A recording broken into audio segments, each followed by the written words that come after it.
Great War Discussion Group. Your speaker tonight is me, Charles Van Way, and the topic is the Somme offensive. In considering the Somme offensive, it's probably well to start with the initial planning. The Western Front in 1915 had been less than favorable. The British had basically had two futile battles, and the French had three. You will notice that the last one, the Saint-Mihiel offensive, resulted in the Saint-Mihiel salient, which was not reduced until the American Army did it in 1918. The Gallipoli campaign was a notable failure, and four battles on the Isonzo front resulted in a lot of bloodshed, but no progress. So 1915 had been a string of absolutely failed events. In December 1915, at Chantilly, France, the British, French, Russian, and Italian leaders got together to make plans for 1916. They thought first that Austria-Hungary had been badly weakened. They were correct in that. Austria-Hungary had had to fight on two fronts, as did Germany, but Austria-Hungary was a lot weaker than Germany to begin with. They felt that a coordinated attacks on Germany in the Western Front, on Austria-Hungary in the Southern Front in Italy, and in the Eastern Front in what was then called Galicia, would be able to break the Germans and the Austrians. And so they began to plan. For reasons which we will get to, the French and British armies would do a combined effort on the Somme. The Russians would do an equally major effort in Galicia. We'll show you that in a minute. And the Italians would go on the offensive on the Isonzo front. Here is where the French and British were going. At the Somme, which is a river that runs like this, it's basically the dividing line between the French and the British armies. And it was felt that the two armies could combine into an offensive without having to move troops all over the place. They still had to do a lot of movement, but at least the basic troops were there. Notice the town of Albert in the middle of this, and Bapaume, which is just inside the red circle. Remember that axis. It's important as you follow through on the battlefield. The Russians were going to attack here in the Eastern Front. This is an area basically southern Hungary, northwest Ukraine, bordering on Romania. At that time, it was called Galicia, but of course, it was not a country. It was a province of the Austro-Hungarian Empire. Because of that, it was felt that an advance in this area would drive the Austro-Hungarians back on their and would hopefully take them out of the war. And of course, you know where the Isonzo front is. There was a lot of action during 1915 and 1916 up in the mountains, as you can see by the white arrows. But the main action in 1915 were the first through the fourth battles of the Isonzo, and you can see in the area circled in red. This was felt to be an area in which the terrain was most suitable for battles, and in which it would be possible to move up into Austria and Hungary, as well as to move down the east side of the Adriatic Sea. The Italians were almost more interested in taking Trieste and the other areas in the east side of the Adriatic than they were in invading Austria-Hungary. So,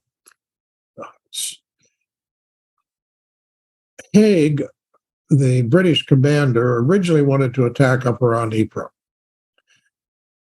Joffre badly wanted to have a combined British and French attack, so the decision was to balance the offensive.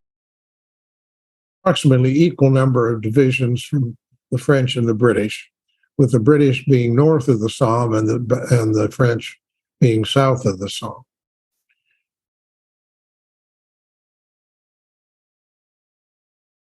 And again, here that is. You can see the Albert-Bapaume axis here. You can see the Somme River going past Amiens to Abbeville and to the Atlantic, actually to the English Channel. And the area, this is an area of France known as Picardy.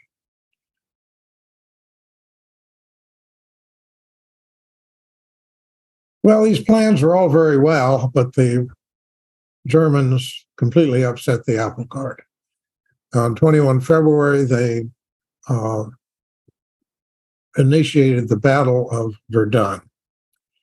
This was to be the longest battle of the war.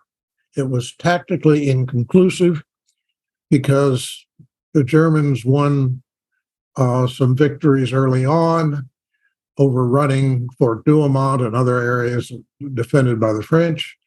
The French then counterattacked. The net effect was almost nothing. But it was strategically important because it tied up much of the French army during 1916.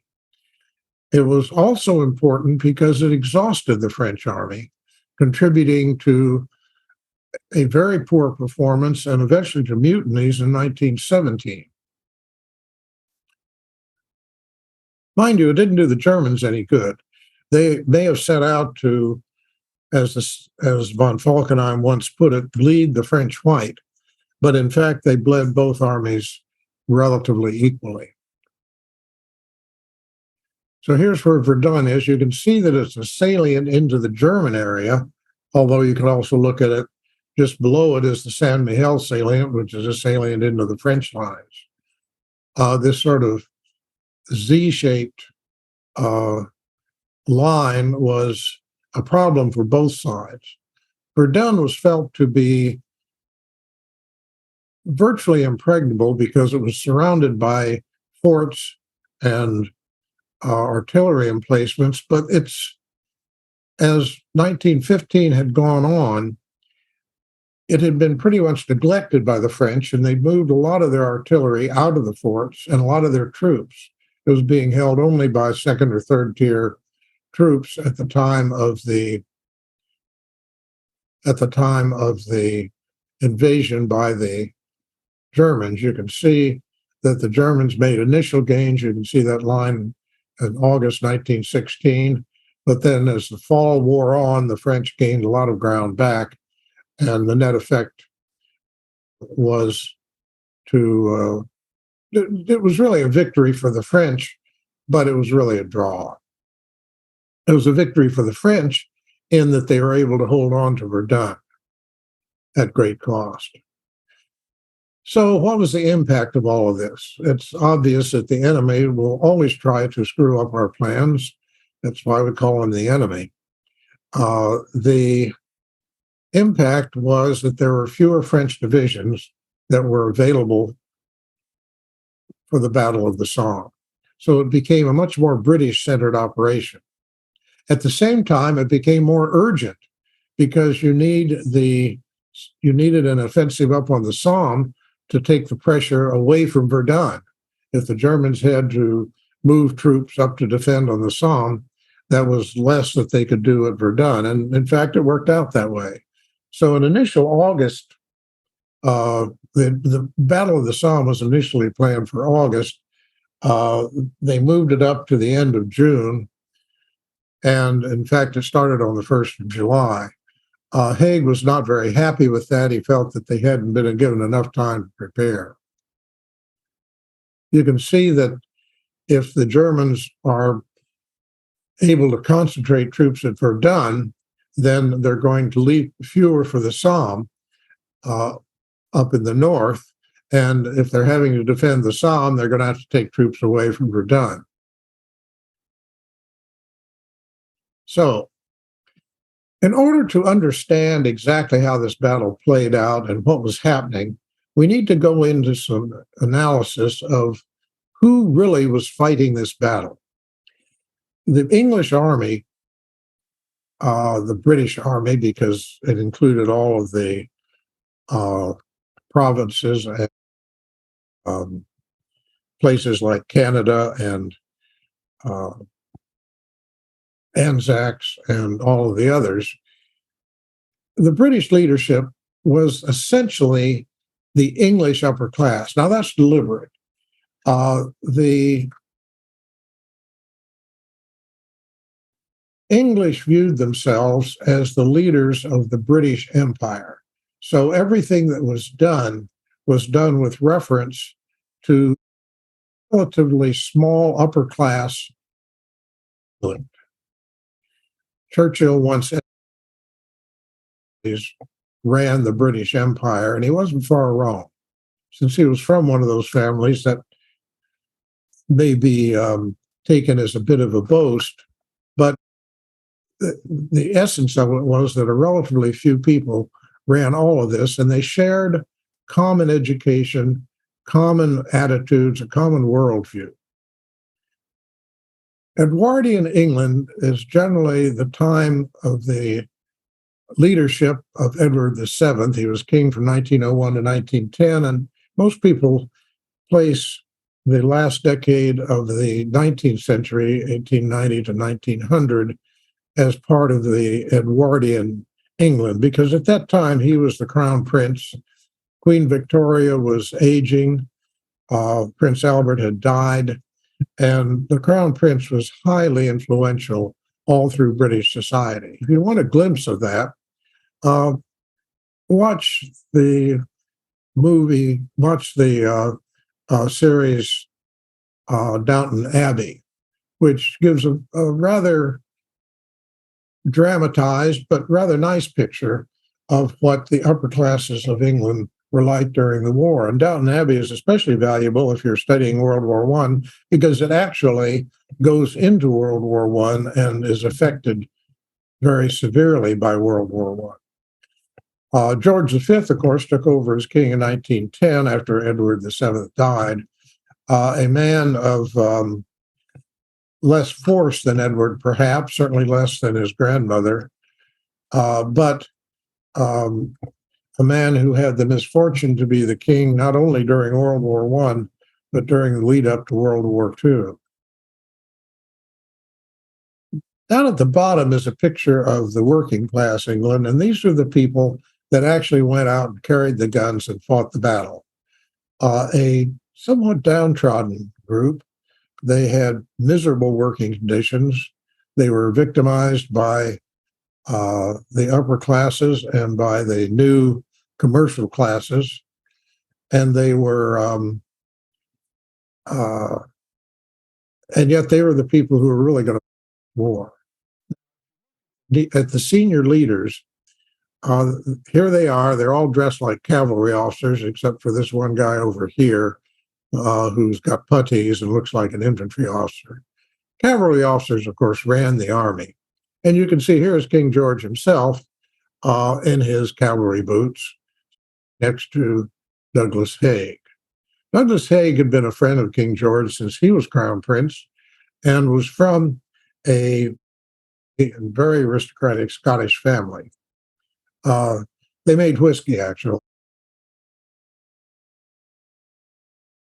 on commercial people. If an established British family began, well, then that was okay. Edwardian education was dominated by the so-called public school system, which of course we call private schools. The education was largely dominated by study of the classics of Greek and Roman literature. Uh, Graduates were, if not fluent, at least conversant in Latin and usually in Greek. There was a huge emphasis on sports, and you were expected to be a good sportsman, expected to know much science or technology, and certainly no math. Uh, the attitude of the British public school system is probably about the same as the attitude of the average American teenager. Math was considered to be something that the cool people didn't study. Upper classes, such as the people in the public school system, didn't get their hands dirty with technology. Those were trade schools. C.P. Snow identified the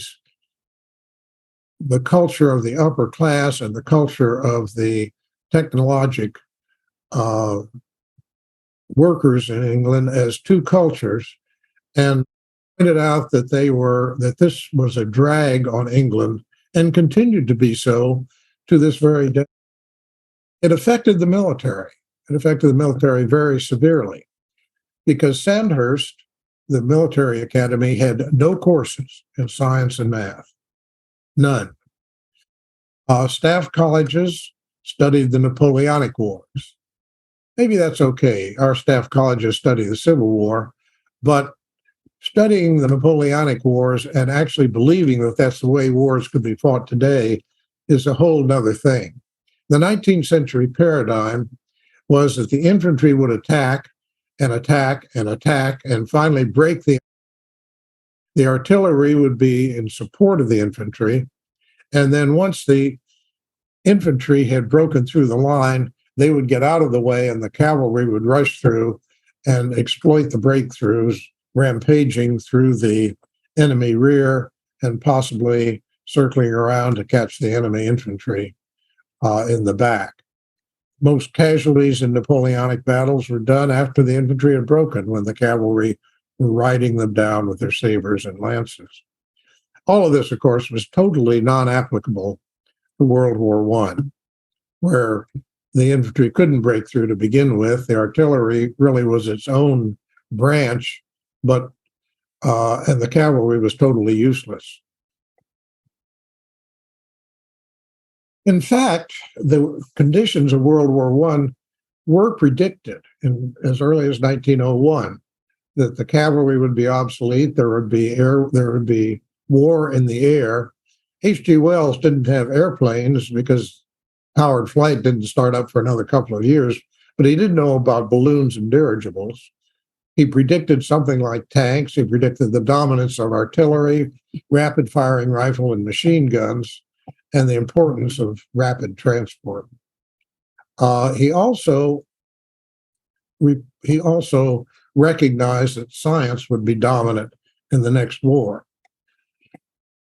And if anybody was watching the Russo-Japanese War, 1904 and 1905, featured trench warfare, as illustrated with these two pictures, rapid movement, repeating rifles, the heavy use of artillery, and many features that were seen in World War I. Most explicitly, the Russo-Japanese War was characterized by massive, bloody battles and way too many casualties. The casualties were so impressive that one victorious commanding general, when he went back to Tokyo, asked the emperor for permission to kill because of all the soldiers he'd lost. It's recorded that the emperor did not let General Nogu commit harikiri. Of the British High Command, only Field Marshal Kirchner was far-sighted enough to realize that this was going to be a long, bloody, and painful war, and that the British were going to need a very large army to go over to the continent and stand beside the French to conquer Germany. So he began a program of building up the army. At the time the war started, the British had only about 120,000 troops, and they immediately sent those over to the continent. Many of them were killed or wounded, giving them even fewer than they had to start with.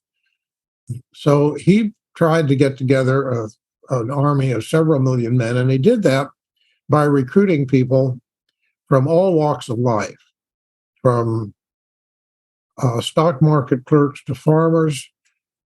Civilians were encouraged to sign up for at least through 1916. They mostly did. This was mostly a volunteer army.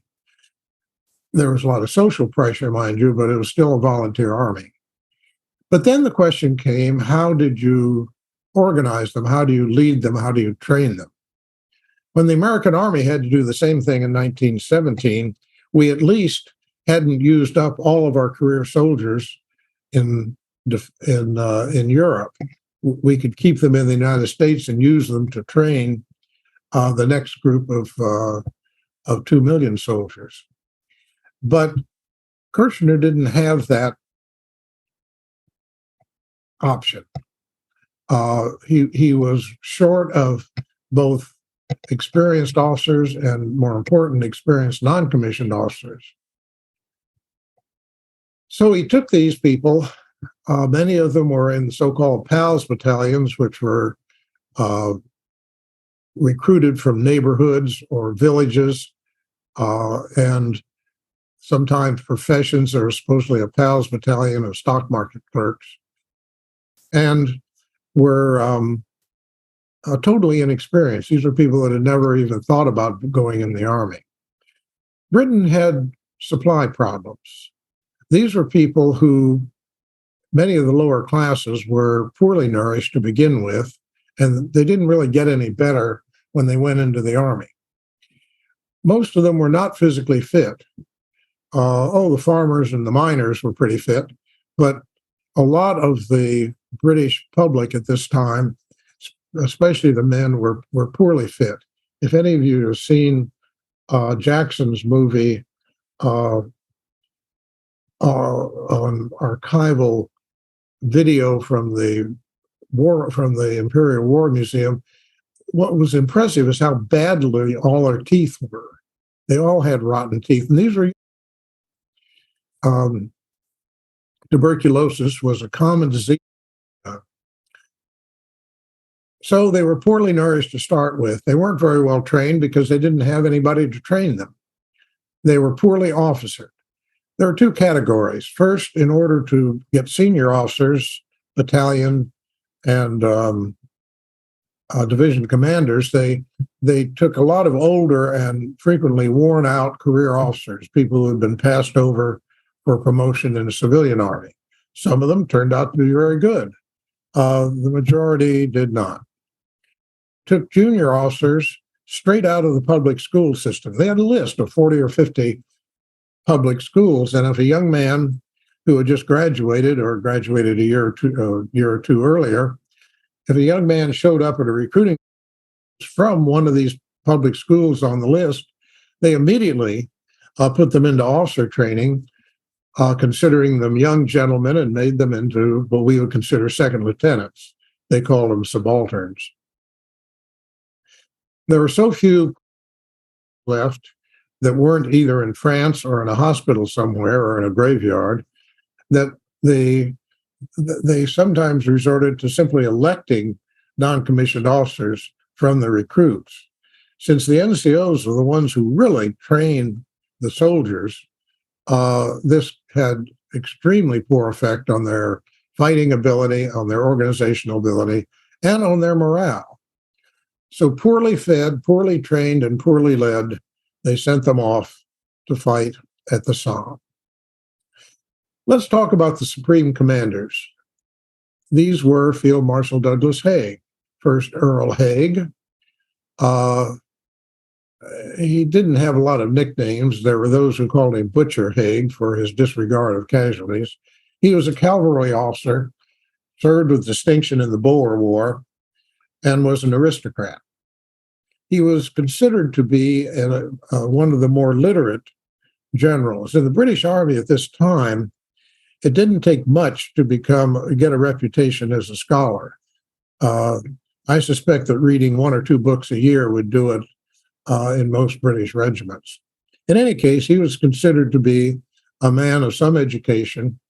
He was certainly a man of obsessive capacity for detail, and he could assemble a staff that were very loyal to it. In many ways, he resembles McClellan from our Civil War, but that's a whole other question. The French Supreme Commander was Marshal Joseph Jacques César Joffre, a man who was of the people. His father was a tradesman, and could not have been more different from Haig, a man who obviously enjoyed his food, typical French attitudes toward many things, and very much of a Republican. Did not like aristocrats particularly, did not like the English very well.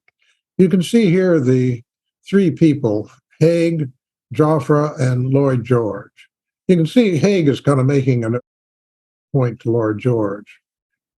Haig and Lloyd George detested one another. Lloyd George, once he became prime minister, spent the rest of the war trying to get rid of Haig without any real success. But Haig and Joffre didn't get along much better.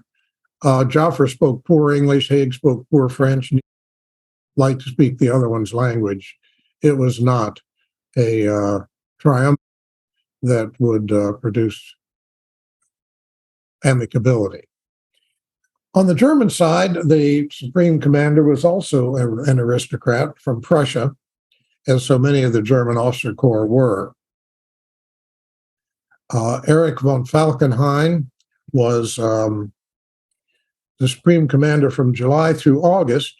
Because the British had made gains and because the Germans were losing a lot of men, he was actually fired. A rather competent general, he went on to conquer Romania in a ridiculously short campaign later in the war, but he only lasted about 3 months, about 2.5 months after the Battle of the Somme started. These are the people that replaced him, Paul von Hindenburg and Erich Ludendorff, who took over as kind of joint supreme commanders. And of course, this is Kaiser Wilhelm II, who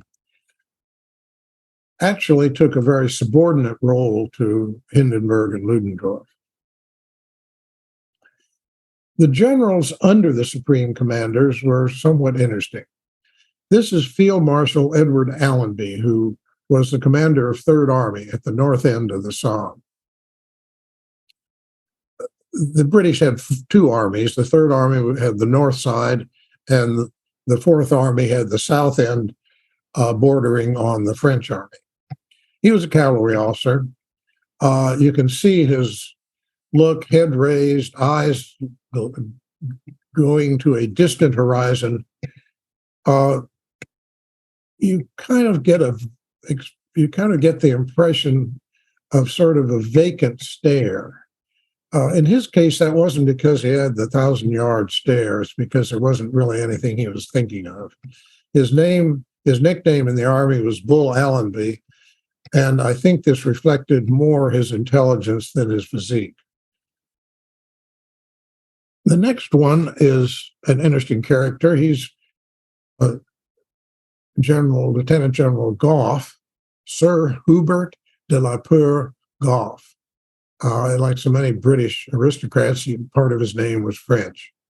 I think that is supposed to mean that your family goes back to the Norman conquest. Be that as it may, he was commander of the British Reserve Army. Now, he had command of the 3 cavalry divisions that were supposed to ride up and exploit the breakthrough in the German lines.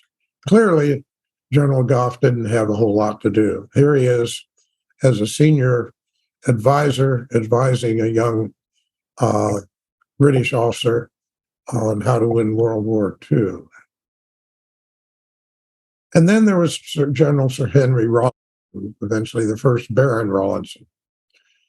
He was an infantry officer and was the commander of the Fourth Army. Now, the Fourth Army did the bulk of the Somme. He certainly had the bulk of the advances, and as we'll see, he was a considerably more effective general than either Bull Allenby or General Gough.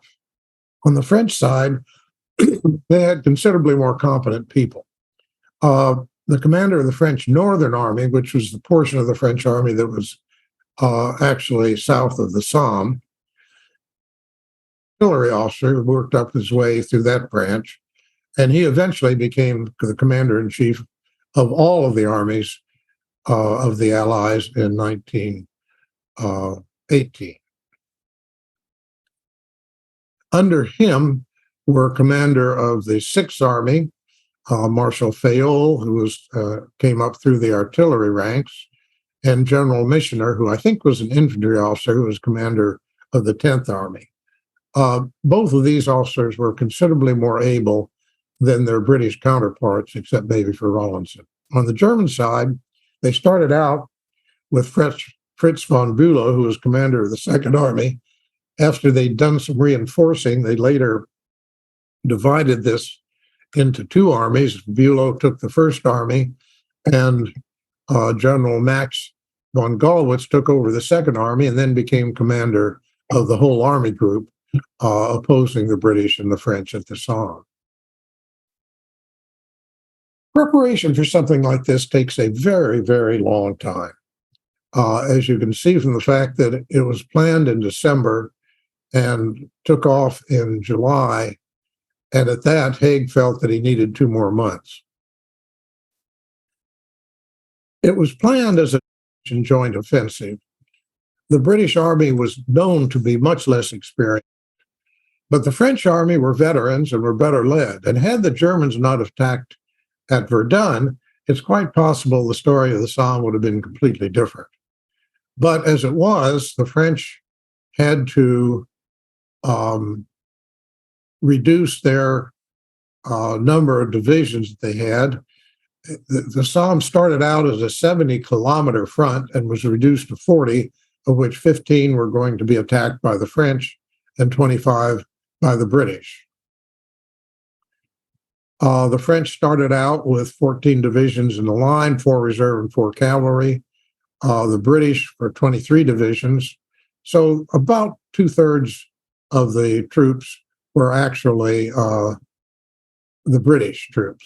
The Germans started out with only 8 divisions, 13 in reserve, but bearing in mind they were on the defense, they actually did reasonably well, and they brought up more reserves, especially diverting troops that otherwise would have gone. This is kind of the summary of the battle, and you can look at this in a couple of different ways. If you look on the map, you can see Albert on the left of the main British line, and you can see Bapaume behind the German lines. Now, the reason I have this up is to show you that the Third Army at the north, Allenby's army, is in an area where the attacks were planned, but the center of the attack was going to be in the hands of the Fourth Army, which is Rawlinson. You can then see the line between the French and the Germans, and the British, which runs roughly along the Somme, and then below that, Fayolle's Sixth Army and Michler's 10th Army. Without going in, this shows various advances. We'll come back to that. You'll see this map again. On the German side, there was the 1 Second Army, and that had this whole sector. And again, the Germans reinforced heavily as the battle went along. Setting up logistics for something like this is a lot harder than you think it's going to be. You don't just sort of, the troops don't just sort of appear by magic with supplies established and everything. They had to build rail lines. They had to set up truck lines. They had to move troops and horses. Uh, the weapons and ammunition. They had to move food and water and fodder for the horses and all kinds of supplies. Fodder for the horses actually took up more space and weight than did food for the soldiers. As I noted, the soldiers weren't all that well fed anyway. And then medical, which required a lot of supplies, and as well as transport back to get out of the battlefield. Communication, setting up communication systems was always a problem, especially in these days where things were primarily telegraph and telephone, uh, and the radio was generally not available for anything but relatively short distance communication. This gives you an idea of the number of rail lines and roads that were set to support the Battle of the Somme. This is the British sector of the Western Front with the Somme River down at the bottom, town of Arras at the top. And you can see that in between there, there's just a spider web of transport corridors. I wanted to talk about the journey of one battalion to the battlefield to give you an idea of the logistics involved in moving troops around. This particular battalion is from Newfoundland, so they first had to be taken across the Atlantic, and they wound up in Great Britain, and then had to have some training and were moved around Great Britain a fair amount. They then moved all the way down to Andria. They moved over to Suez and then came back. They went up to the Gallipoli Peninsula at one point and came back. And then they traveled to Marseille in France and were moved by train up to the closest train depot to the battlefield. And you can see that the Western Front is there and the train depot is right there. But once they got to the train depot, here we are at Pont Remy, to the train depot, they then spent another literally 2 months walking across northern France to get to the battlefield. Now, you wouldn't think it would take that long, but they walked for a while and then they went into camp. And then they walked for a while more and then they went into camp again. While it's probably not more than 60 kilometers as the crow flies, it still took them 2 months. Here they are on the road. One guy has a bicycle. You don't see the wagons that are carrying all their stuff with them. Each soldier has a backpack and most of his personal equipment with him, and of course their rifles. Well, anyway, remember that there are 9 to 15 battalions in a division, and we're talking a force of 30 or 40 divisions. Get some idea of what it would, of the task involved in moving all these people literally around the world to get to northern France. In any case, here we are at the end of June, and the troops are ready to go. The pre-battle was 24 to 30 June. Each day, the British guns fired somewhere in the neighborhood of 250,000 shells for 7 days. You can see these 60-pounders. They're just like the ones in the museum.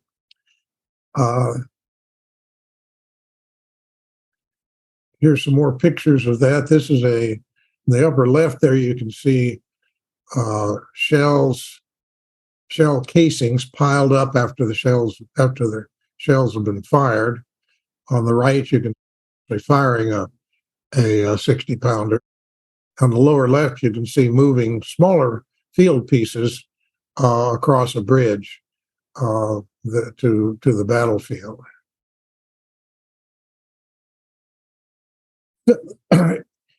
One can divide the Somme into three different, roughly speaking, the first phase was in July, and they had some mixed initial success. We'll get to that. Phase two was basically August and September, and they just kept going. They kept at it, and they made some slow advances. We'll see just how successfully they finally were. And finally, they kept the battle going for another 6 weeks into October and November, when they were pretty much bogged down. The first day, here are the troops going over the top, and here's the Hawthorne mine being set off. Mines are one of those things that sounds a lot better than they live. They tunneled, the British felt, well, we got all these Welsh miners, and we're really good at this kind of thing. So we'll just go out and tunnel a bunch of mines under the German lines, then we'll just blow them up, and then we can just kind of walk through and we won't have any problem. In the Civil War at St. Petersburg, one of the Americans, the great idea of setting off a mine, the St. Petersburg mine. The net effect was that a bunch of northern troops rushed into the crater, and the Confederate troops came up from the rear, stood around the edges of the crater, and simply shot them down. That's one of two possible events. The second thing that happens is that the defending soldiers get to the mine crater before the offense does, and they line here, which provides excellent cover for them to shoot down the people that are advancing across the field. In other words, mines may kill a few of the opposing soldiers that are right in the path of the mine, and they certainly blow up some trenches, but they're a mixed bag, and they don't really do much good, and they didn't do much good at the Somme. This was sort of what the British had planned. This wasn't all going to happen during the first day. You can see Albert is on the left side there, and I've got circles around Bapaume and Peronne. Bapaume was the objective of the battle for the British Army, and Peronne was the objective for the French Army, and they kind of thought they might get to, partway there. You can see a dashed line in the middle where they thought they could get to on the first day, and then those arrows showed where they were going to go, sort of for the next couple of months. There's a little crosshatched area right down around Magicourt, just above the Somme River, which represents the only gains that the British made on the first day. It was a catastrophe. You can see here the plan. This is a much more detailed line, but nothing really worked out. Here's Albert, here's Bapaume. These are what they wanted to do. This was the objective. And you can see all these divisions. And if you'll notice, the regular divisions are few and far between. Most of these divisions were territorial divisions, which is like our reserves, or the so-called New Army divisions of poorly trained and poorly led troops. To give an idea of some of the things that happened, I'm going to talk about one sub-battle during this first day, which is Gommecourt, up at the north end of the line. Gommecourt was a salient into the British lines, and salients are kind of an attractive target because you can attack them from both sides. And the defenders have to split their forces between the two sides, sort of in a V shape. The idea here, you can see the British line, and they to move forward into no man's land, which is this blank area, and attack the German lines. Sounded like a great idea. And they have this great plan where you can see the arrows going across no man's land, but unfortunately, that's about as far as they could get. and the northern part of this offensive didn't do anything. Essentially, the British fell back on their original trench lines and made no progress then or for the rest of the battle. This was all part of the Third Army failure. There were a number of things that happened. First off, the artillery preparation simply failed to do much to the Germans. The barbed wire was not cut. It was an article of faith among British leadership that our artillery barrage would cut the barbed wire entanglements so that the troops could just move right on through. It never did. The wire was very resistant, even if you blew something off right next to it, it would just move it around a bit. And what it actually did, it made the entanglements worse. The German defenders were very well dug in, and they built strong points, knowing they had a salient to defend. They built strong points that were positioned in ways that as the troops from the other came forward, they could fire down the line of the advancing troops, so-called enfilade fire. And the ground was adverse. It was torn up with shell holes. You couldn't run over it. You could barely move over it. The mines simply moved dirt around, and we've talked about the mines. Allenby was very rigid, and he wouldn't change anything, so that when the initial effort was not producing any results, he just threw in more troops. He basically did that during the whole battle over the whole several months. So the Fourth Army, as you can see from this graph, the dotted line over to the right there is the solid line is the British line. There's the German line opposite to it. You can see no man's land. Essentially, there was a little bit down south, but the Fourth Army simply made zero progress. Things are a little different on the Third Army, on the Fourth Army. While the Third Army was beating itself up, the Fourth Army actually did manage to make some decent progress. Again, the dashed line is the main objectives for the first day, and the Fourth Army managed to get most of those.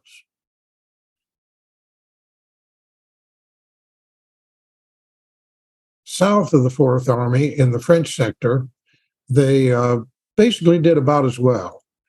The results of all of this were very little advance in the First Army area, more advance in the Third Army area, more advanced Army area, and something that actually looked fairly promising. Why did the Fourth Army succeed where the Third Army didn't? Well, artillery preparation seems to have been better. They simply had more guns and more shells. It may be that moving the battle up from August to July meant that they couldn't bring as many guns and shells forward. I don't know. The German defenses seem to have been weaker, and the Fourth Army actually coordinated with the French army next to them much better. And Rawlinson was simply a better commander. He believed in bite and hold tactics. Rather than trying for a cavalry breakthrough, his troops were instructed that a division or a battalion would go forward and capture a trench and then prepare for a counterattack and beat off the counterattack, and then they could make a little bit more. So the focus was not on going as far and fast as you could. The focus was on taking only as much as you could defend counterattack. As I said, the French actually made initial gains that were comparable to the Fourth Army, and the Third Army very well. When I talk about hostile terrain, this is what I'm talking about.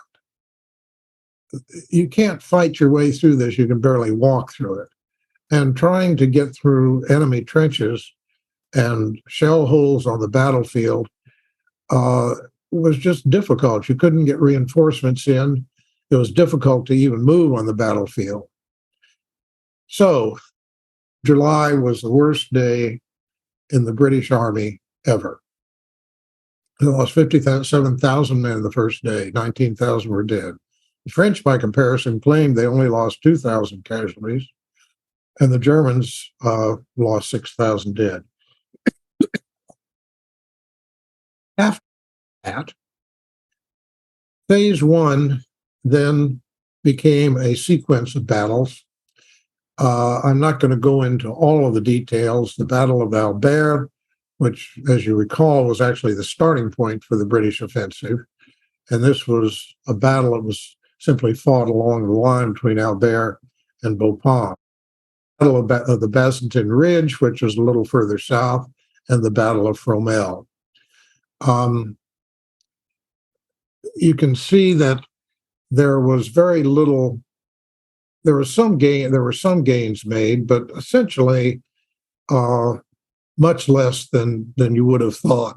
They actually did get some further ground, but you're measuring gains in meters, and as we'll get to the end, this doesn't where you want to be.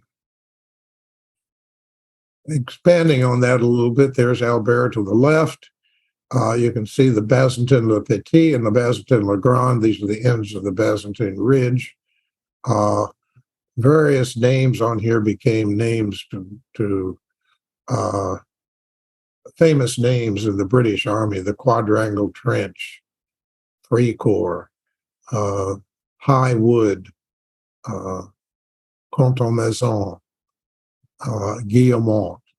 These were areas that were fought over and fought over and fought over. Here you can see the cavalry at High Wood. This is probably Indian cavalry. Just kind of sitting there waiting for the breakthrough that never came. Some of the cavalry troops were dismounted and sent forward as what they call dragoons, which is you get a cavalry guy trying to pretend he's an infantry soldier. Never works out very well. The cavalry didn't like it doing it, and the infantry didn't like having a cavalry unit next to them. Phase two went through a number of battles. All of these are famous names in British military history today. The August to September, and showing that there were some gains made, but you can see that there's Albert on the left, there's Bapaume on the right. They never got close to Bapaume. The French sector didn't really advance much past where the British were advancing. They really couldn't because they needed to advance in concert. The French were not in a position to rush on in and have an open flank. So this is sort of where it was, and the various battles were all along this line. I do want to bring up one of the battles on this line, Flers Courcelette battle. You can see the circle where it was again on this Albert-Bapaume axis. It was remarkable for being the first use of tanks. It was not a roaring success. 49 tanks available, 32 began the attack, 9 made it to the German lines, whereupon Haig was so impressed that another 1,000 tanks. This is one of the few instances where Haig welcomed a technical advance in warfare. I think he saw the tank as the future of cavalry, which in fact it was. This shows a Mark I tank with its 4-pounder, I think, gun sticking out one side, preparing to advance on Flers. Here's a tank going across a trench line. You can see a company of tanks below. Kind of a nice juxtaposition of horses and tanks. Another story. Here's a Mark I so-called mail tank, mail because it had 4 or 6-pounders rather than machine guns. And you can see the wheel in back, which is designed to extend the length of the tank so it can go across wider trenches. So at the end of phase two, You can see the dashed line as of 30 September. There were some advances. Bapaume was still well out of reach, as was Peronne in the French sector. Phase 3 in October and November, 3 relatively futile battles. And this was, again, they had these grandiose plans. None of them really worked. If you look very closely, you can see the dashed line for September 30, and the dotted line is what it looked like 6 weeks later. Not much advance. And what they did was at a terrible cost. And here's why. It was mud season. Here's a platoon of soldiers trying to get a field gun out of mud pit. You can imagine how hard it was to move a 60-pounder if a 6 or 12-pounder field gun was this difficult to move. Here are some soldiers trying to move forward in the rain and the mud. It was just a mess. So, final result, in 5 months, they managed 12 kilometers worth of advance north of the Somme and 8 kilometers in the French sector south of the Somme. They captured neither of their main objectives. British captured 31,000 prisoners, French captured slightly more. British got 131 guns, 172 guns for the French. You know, this goes back to Napoleonic times when if you overran a position, you captured the enemy's guns, and then you could either destroy them or you could just turn around and use them on the enemy. In this war, the capture of guns really was meaningless, but because they were fighting as if this was 1815, they kept track of the guns. This was considered to be an important index of victory. This gives a much more detailed view of the advances and so forth. I'm not going to go into great detail. We've already kind of covered that. This is a nice graphic showing the final line in November, about maybe 2/3 of the way from Berre to Bapaume. You can see Peronne just at the southern tip of the southern end of the battlefield. And again, the French got maybe 3/4 of the way to Peronne. There were 1 million total casualties.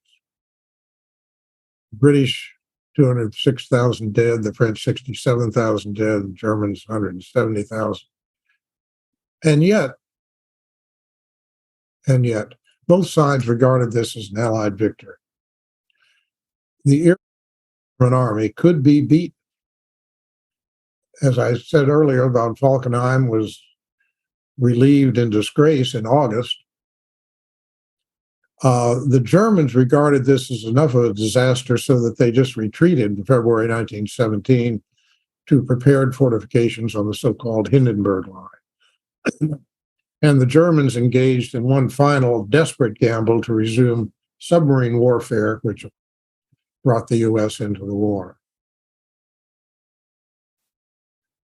The Italian offensives failed in the south with the 5th, 6th, 7th, and 8th of the Isonzo. Brusilov offensive actually succeeded in the east.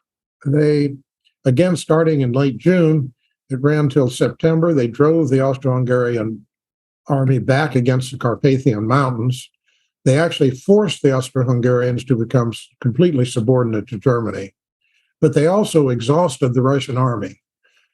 And the exhaustion and the using up of resources contributed very greatly to the Russian failures in 1917 and probably to the Russian Revolution in 1917. You can see the map here, the starting line, finish lines. The Austro-Hungarians were driven back against the Carpathians, basically excluded from their territory, much of their territory in Eastern Europe.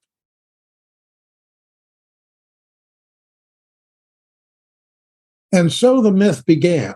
There was movie footage shot during the battle, and the film that was actually viewed by the public in late 1916, presented the battle as a great victory. Great emphasis on the heroism of the soldiers. The commanders were honored. After the war, however, the commanders were then blamed for carnage. There was an invisible bargain with the French. The French made a big deal of Verdun, remains a major part of the French psyche to this very day. And the British took the Somme as their battle, never mind that the French were heavily involved as well. So the idea of the brave British soldiers going over the top, after people began to notice that it really wasn't as great a victory as they had thought, Churchill, among others, went back to Napoleon and used his quote about lions and dogs. I think it's fascinating. The British didn't like the French. They didn't like Napoleon.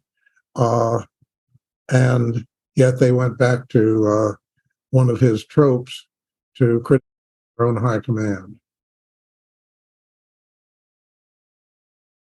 And the myth lives on. Here is a London musical, Lovely War from 1963. It ran for about 20 years. The film adaptation came out in 1969. This is a cover of the album, and you can see there's poor Douglas Haig against a field of crosses. There's a recording of the film, and there was actually a revival of the musical in 2014 and 15. As the myth evolved, everyone blamed the generals. Churchill did, war movies, what war poets did. When Lloyd George came out with his memoirs in the early 20s, same thing. By 1980s, things began to be revised, and military decisions began to be seen in context.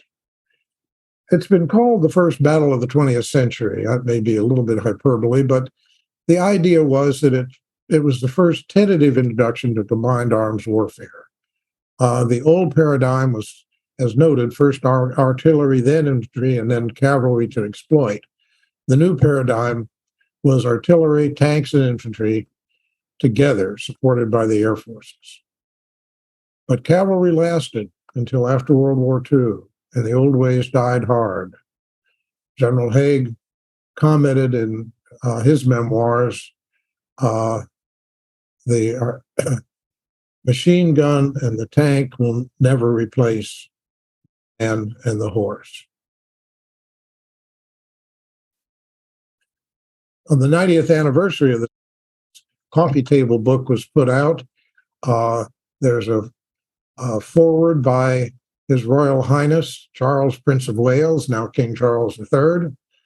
And again, it supported the heroic interpretation of the battle.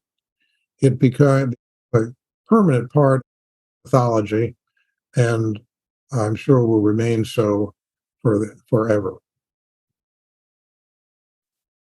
These are the references that I used for this.